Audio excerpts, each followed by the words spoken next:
Welcome back to Studio Raven. Today I have a special video for everyone using Shopify.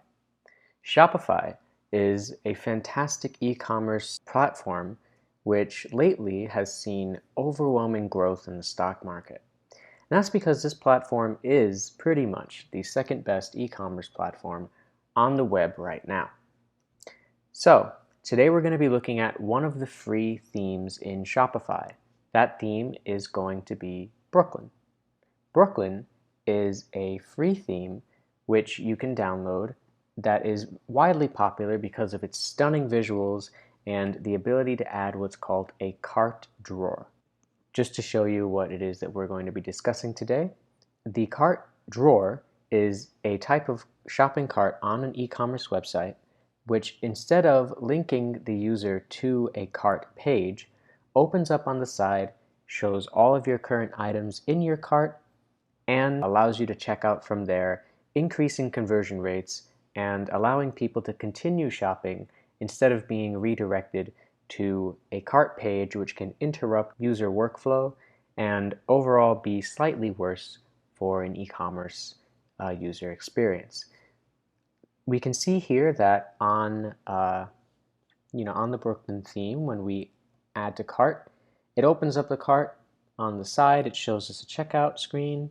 It shows us a little blurb here about courage. We've added courage to our cart. We can add more quantity. We can remove quantity as well. And it really is overall just a great user experience. And we can close out from there. Now, an interesting question, and of course, this is just a theme setting that you can activate on the theme for free. However, this video is to show you how could you get this same add to cart on the collections page. Here we have a collection called Cartoon Network with Dexter, Courage, and Johnny Bravo. And if we were to click on one of these, then it would take us directly to that product page. And of course, we could add that product to our cart from the product page. But what if you wanted to have an add to cart button directly on the collections page? We can actually see here on the Shopify community forums that somebody asked this exact question. They say, I have the cart drawer enabled for product pages, but how do we extend this to the collection pages consisting of multiple products? How do we extend Ajax cart drawer to collection pages? I have an add to cart working, but not the Ajax drawer, and he goes to post some code here. If you are more technical, I'm going to go into slight technical detail, and if you are less technical, I'll be showing you exactly what it is that you need to change in order to get this working. So we can see here for the slightly more technical folks that the Shopify Timber Git repository, this repository is for TimberJS. TimberJS is what the Brooklyn theme uses in order to implement the cart drawer. So if we scroll down, the first thing we see in the documentation for Shopify Timber is a deprecation warning. For those of you who don't know, deprecation in computer programming is when something is no longer officially supported. And we can actually see here that some of these files have been updated 6 years ago, 4 or 5 years ago on average. Some were updated 2 years ago, but this is just the README. So this hasn't been officially maintained in quite some time. And so that's why the forums may have gone dead. As you can see, this question is from 2016. It is currently 2020, and there still have been no replies posted. So how can we do this? If this is something that nobody is responding to, how can we get this done? Well, let's take a look in the code. So at this screen, this is where we can edit the code for the template. To show you how to get here, you would navigate to your online store in the Shopify admin panel. Then you would select whichever theme is your Brooklyn theme, and then click Edit Code. That will open up this area here where you can take a look at the code. And I do recommend that if you aren't technical, to try to have someone a little more technical either look over your shoulder or work with this for you, because you wouldn't want to make any changes that end up breaking your store. I would also recommend that, as I am, you make these changes on a store that is not published live. As you can see, I have Debut published live right now, and Brooklyn is just in my theme library. It's best to make any code changes in a store theme that is not currently published. That way your users aren't seeing anything wonky while they're actually using your store. Now then, I'm just going to go ahead and collapse these, and where to begin. Okay, let's begin in the sections. So Brooklyn has a section called Product Template. As many themes do, it's pretty standard. This is the code that's rendered when the product is loaded. All product pages take from this template. So what we want to take here is, I'm actually just going to Control F and say form. So from line 155, where I am, where it says capture form classes, I'm going to highlight that all the way until I see end form on line 240. I'm going to go ahead and copy this code. Now that I've done that, I need to figure out, where is this in the theme code? Well, this is actually called the product grid item. So I think it was in the snippets to the product grid item. Here it is. Then we can see here, this is the code that's loaded for all the products on that grid. So we have here the product wrapper. I guess I'll go ahead and paste this code at the bottom, and I'll save just to see where that landed. I may have to place it just underneath that div to come looking at a little bit more coherent, but let's see. So if I refresh the page, okay, perfect. So this is step one. Now that we have this code in, you'll notice that it says sold out. Now this of course is not the case. All three of these items are digital items. They have no product inventory and therefore can never be sold out. We do have to change a few things in this form.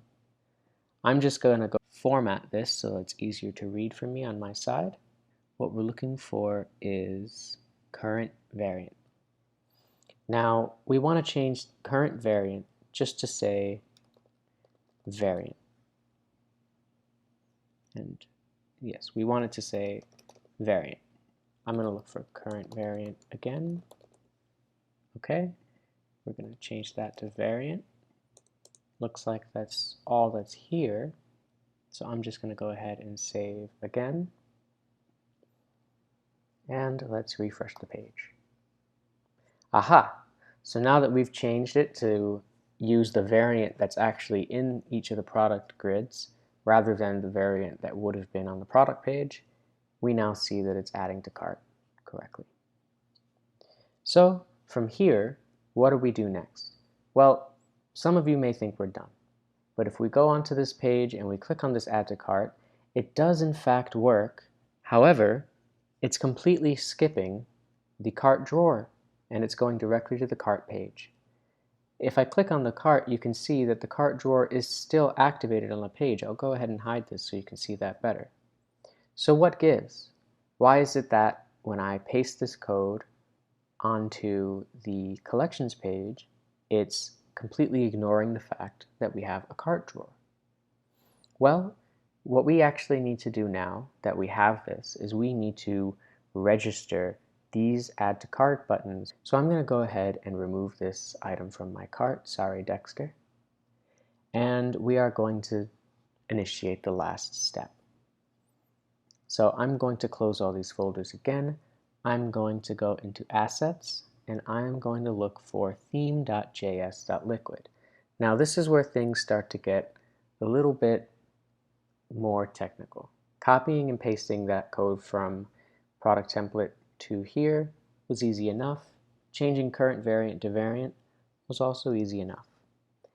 You may be a little bit overwhelmed by what you will see in this file, but let's go ahead and open the theme.js.liquid file. Now this file is very, very large.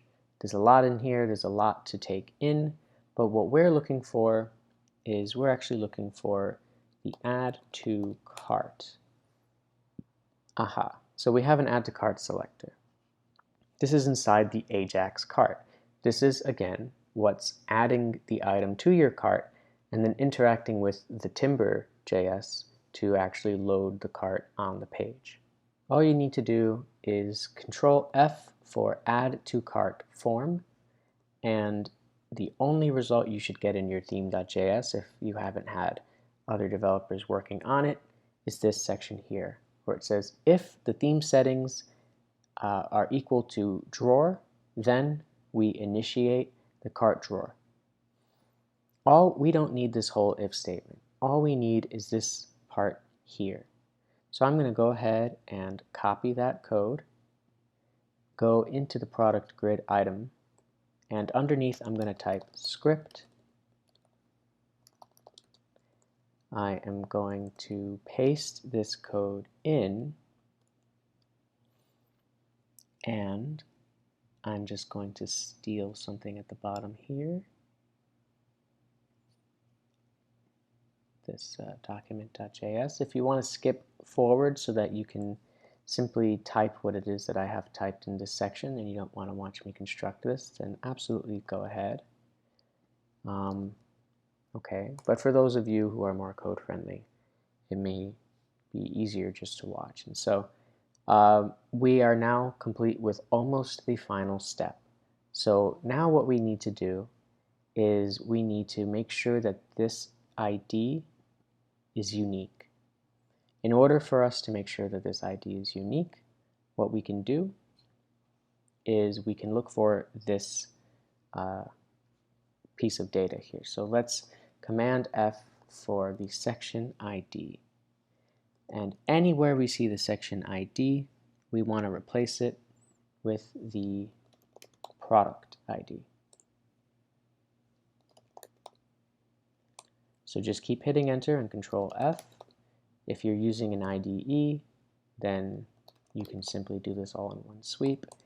And so that takes care of everything there. Now, what we need to do is completely get rid of this plus section ID, and we will type the product ID here. I'll copy that, paste that here as well, and I'm going to save, and I'll come back to this and freeze frame on it. Of course, you could just pause the video here, but let's go ahead and make sure that this works.